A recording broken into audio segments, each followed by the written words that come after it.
Hello everyone, I am Priyanka. Welcome back to my channel.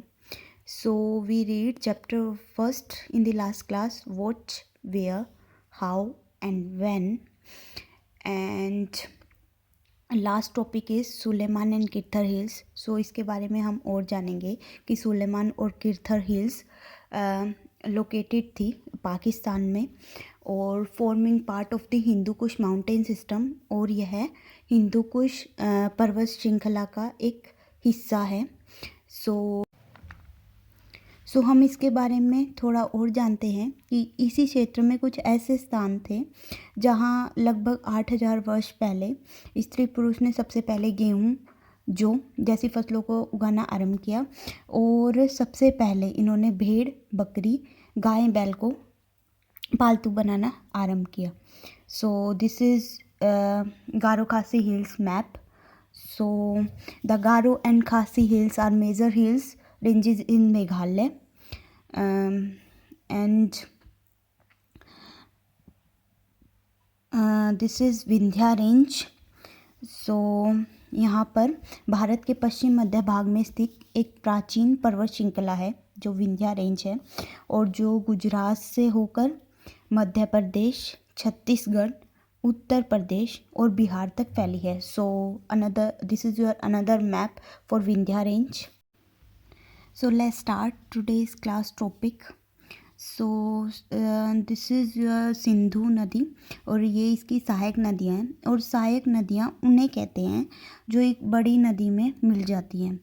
सो लगभग 4700 वर्ष पूर्व इन्हीं नदियों के किनारे कुछ आरंभिक नगर फले फूले थे.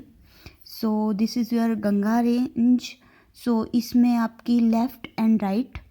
सो लेफ़्ट में आपकी रामगंगा, यमुना, चंबल, बेनास ये वाली हैं, और राइट में आपकी शारदा, गोमती, घाघर, कोशी, गंडक ये वाली आपकी नदियां हैं, सहायक नदियां हैं.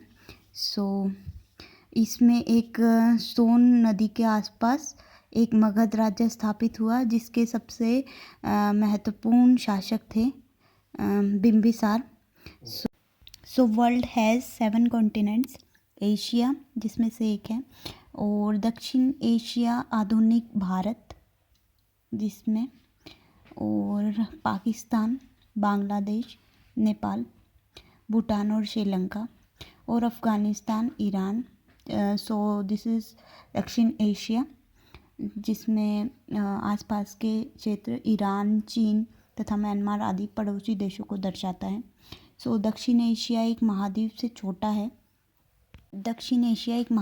छोटा है, लेकिन विशालता तथा बाकी एशिया से समुद्र, पहाड़ियों तथा पर्वतों से बटे होने के कारण इसे प्राय उपमहाद्वीप कहा जाता है. सो लोगों ने सदैव उपमहाद्वीप के एक हिस्से से दूसरे हिस्से तक यात्रा की. कभी कभी हिमालय जैसे ऊंचे पर्वतों, पहाड़ियों, रेगिस्तान, नदियों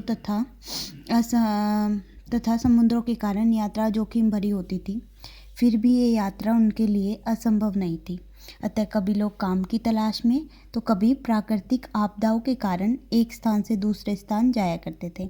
कभी कभी सेनाएं दूसरे क्षेत्रों पर विजय हासिल करने के लिए जाती थीं. इसके अतिरिक्त व्यापारी कभी काफिले में तो कभी जहाज़ों में अपने साथ मूल्यवान वस्तुएं लेकर एक स्थान से दूसरे स्थान जाते रहते थे. धार्मिक गुरु लोगों को शिक्षा और सलाह देते हुए एक गांव से दूसरे गांव तथा एक कस्बे से दूसरे कस्बे जाया करते थे. कुछ लोग नए और रोचक स्थानों को खोजने की चाह में उत्सुकतावश भी यात्रा किया करते थे. इन सभी यात्राओं से लोगों को एक दूसरे के विचारों को जानने का अवसर मिला. अपने देश के लिए हम प्राय इंडिया तथा भारत जैसे नामों का प्रयोग करते हैं.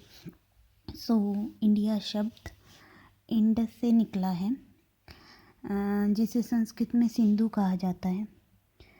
और इसके साथ साथ यहाँ पर हम मैप देख सकते हैं जिसमें ईरान और यूनान दोनों दिखाए गए हैं, और लगभग 2500 वर्ष पूर्व उत्तर पश्चिम की ओर से आने वाले ईरानियों और यूनानियों ने सिंधु के हिंदोस और इंदोस और इस नदी के पूर्व में स्थित भूमि प्रदेश को इंडिया कहा।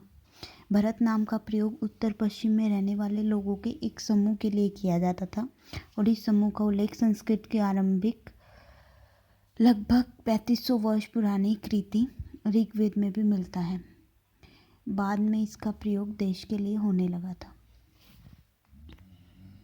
सो now next topic is how can we know about the past. तो अतीत की जानकारी हम कई तरह से प्राप्त कर सकते हैं। इनमें से एक तरीका है अतीत में लिखी हुई पुस्तकों को ढूंढना और पढ़ना। ये पुस्तकें हाथ से लिखी होने के कारण पांडुलिपि कही जाती थी। अंग्रेजी में पांडुलिपि के लिए प्रयुक्त होने वाली मैन्यूस्क्रिप्ट शब्द लैटिन शब्द मैन्यू जिसका अर्थ हाथ से निकला है। ये पांडुलिपियाँ प्राय ताड़पत्रों अथवा हिमालय क्षेत्र में उगने वाली भूर्ज नामक पेड़ की छाल से विशेष तरीके से तैयार भोजपत्र पर लिखी मिलती हैं। ताड़पत्रों से बनी पांडुलिपि का पृष्ठ हम यहाँ पर भी देख सकते हैं। इतने वर्षों में इनमें से कई पांडुलिपियों को कीड़ों ने खा लिया तथा कुछ नष्ट कर दी गई हैं। फिर भी ऐसी कई पांडुलिपियाँ आज भी उपलब्ध हैं। प्राय ये पांडुलिपियाँ मंदिरों और विहारों से प्राप्त होती हैं। इन पुस्तकों में धार्मिक मान्यताओं व व्यवहारों, राजाओं के जीवन, औषधियों तथा विज्ञान आदि सभी प्रकार के विषयों की चर्चा मिलती है। इनके अतिरिक्त हमारे यहाँ महाकाव्य, कविताएं तथा नाटक भी हैं। इनमें से कई संस्कृत में लिखे हुए मिलते हैं जबकि अन्य प्राकृतिक और तमिल में हैं। प्राकृत भाषा का प्रयोग आम लोग करते थे। ये एक अभिलेख का चित्र है। ऐसे लेख पत्थर अथवा धातु जैसे अपेक्षाकृत कठोर सतहों पर उत्कीर्ण किए गए मिलते हैं। कभी कभी शासक अथवा अन्य लोग अपने आदेशों को इस तरह उत्कीर्ण करवाते हैं ताकि लोग उन्हें देख सकें, पढ़ सकें तथा उनका पालन कर सकें। कुछ अन्य प्रकार के अभिलेख भी मिलते हैं जिनमें राजाओं और रानियों सहित अन्य स्त्री पुरुष ने भी अपने कार्यों के विवरण उत्तीर्ण करवाए।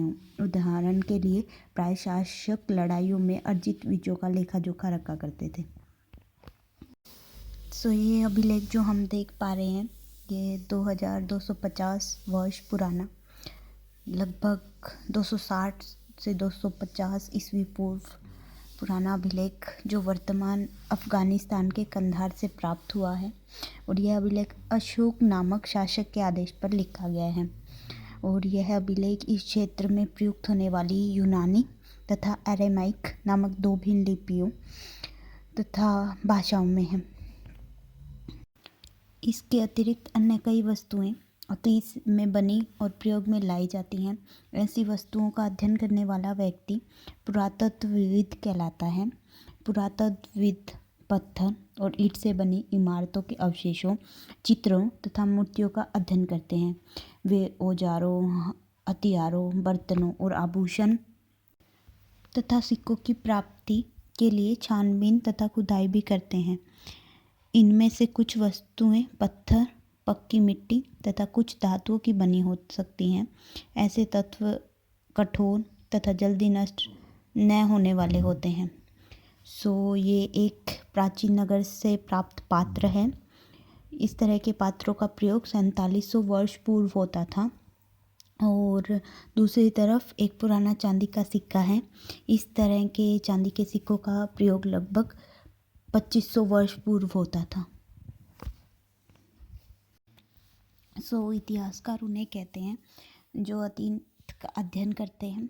स्रोत के प्राप्त होते ही अतीत के बारे में पढ़ना बहुत रोचक हो जाता है क्योंकि इन स्रोतों की सहायता से हम धीरे धीरे अतीत का पुनर्निर्माण करते जाते हैं। अतः इतिहासकार तथा पुरातत्वविद उन जासूसों की तरह हैं जो इन सभी स्रोतों का प्रयोग सुराग के रूप में कर अतीत को जानने का हम यहाँ पे इतिहास समझेंगे तिथियों का। जहाँ पे आपको अंग्रेजी में BC लिखा मिलता है, हिंदी में उसको ईस्वी पूर्व कहते हैं जिसका तात्पर्य बिफोर क्राइस्ट होता है, मतलब ईसा मसीह के जन्म से पहले होता है। और कभी कभी तिथियों से पहले AD लिखा होता है तो इसका मतलब एनो डोमिनी, मतलब लैटिन वाक्यांश जिसका अर्थ होता है हमारे प्रभु के वर्ष में। और इसमें पश्चात कहते हैं जो ईसा मसीह के जन्म के बाद के वर्षों को दर्शाता है।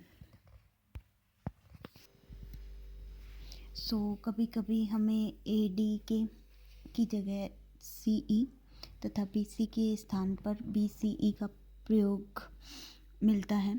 तो हम AD के लिए तो CE का प्रयोग करते हैं, कॉमन एरा, और BC के लिए BCE का प्रयोग करते हैं। इसके पीछे रीज़न ये है कि हम इन शब्दों का प्रयोग इसीलिए करते हैं क्योंकि विश्व के अधिकांश देशों में अब इस कैलेंडर का प्रयोग सामान्य हो गया है और भारत में तिथियों के इस रूप का प्रयोग लगभग 200 वर्ष पूर्व आरंभ हुआ था। और कभी कभी अंग्रेजी में BP अक्षरों का प्रयोग होता है जिसका तात्पर्य बिफोर प्रेजेंट, वर्तमान से पहले है।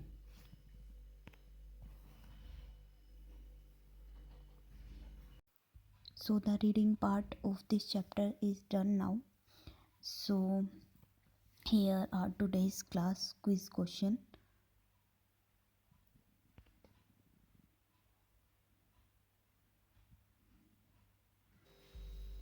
So identify who is in the picture given above. Marco Polo, Ibn Battuta, Yuan Sang, and the Vasco da Gama. So we will meet in the next lecture. So take care, student. Bye bye.